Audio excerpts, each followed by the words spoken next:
So I was 19. I was working full time from home. I was self employed.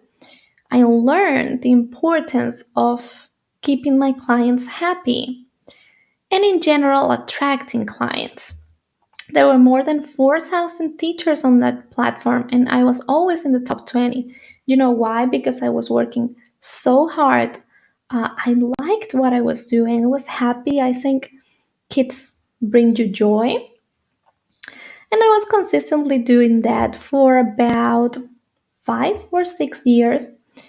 And here is where all of these new Chinese government laws about online teaching happened.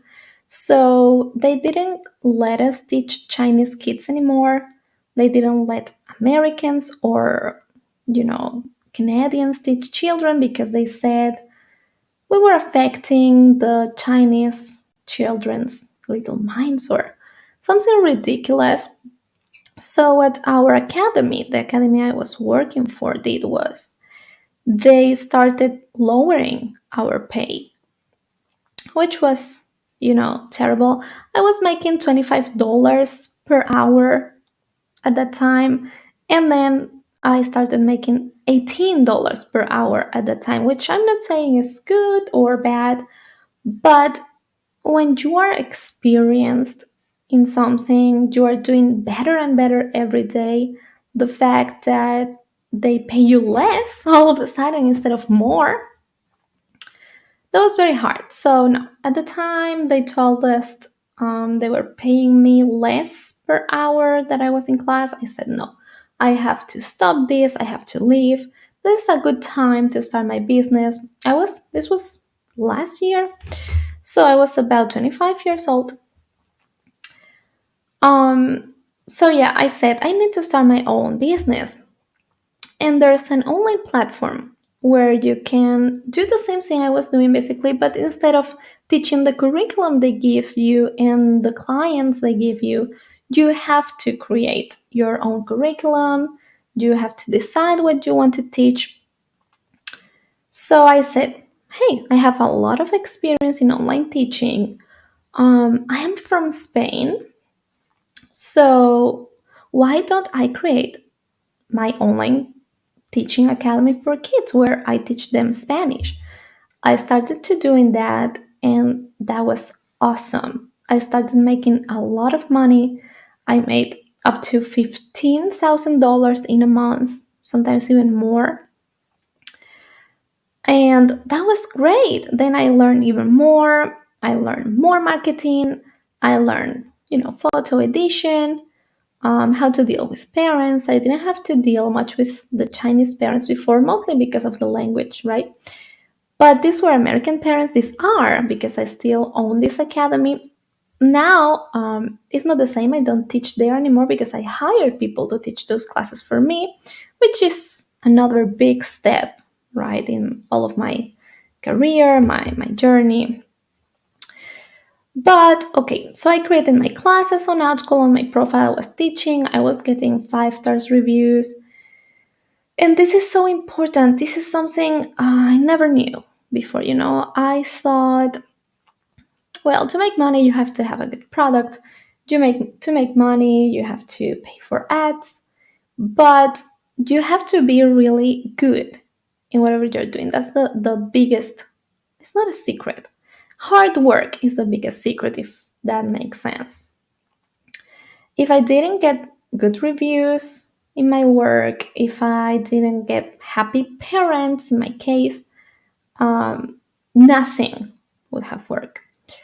So I kept teaching for about a year, and there was a point where parents were getting mad because they wanted to take a class with me and they couldn't because I was fully booked. I was teaching 10 hours per day. My voice was hurting. I was really happy. I was excited. I was making a lot of money I never expected to do. Everything was fine, but parents were getting mad, and I was getting some warnings from the school team saying that I didn't answer to parents on time, that I should be more responsive. And I was like, I'm teaching 10 hours per day. I'm actually in the class, teaching sometimes one on one classes, sometimes big group classes. How do you expect me to be answering to emails? Maybe I was answering to some emails, maybe 1 hour per day. And I know that's important, but I was like, come on, you know, get my class, get your child in my class, and then we can talk. But most of these parents were just wondering, like, hey, do you offer this other time, or things not so important. So yeah, I was answering to some emails, but maybe I should have tried hard. So I was getting warnings by Outschool, and I was getting so many students. So, and this is where my real business began, because I was a self-employed before, but now this is where I became a business owner. So I decided to hire teachers to teach my classes for me. But my plan was to hire maybe 4 teachers, and I was still teaching, and that's it. And I did that at first. I hired 3 other teachers.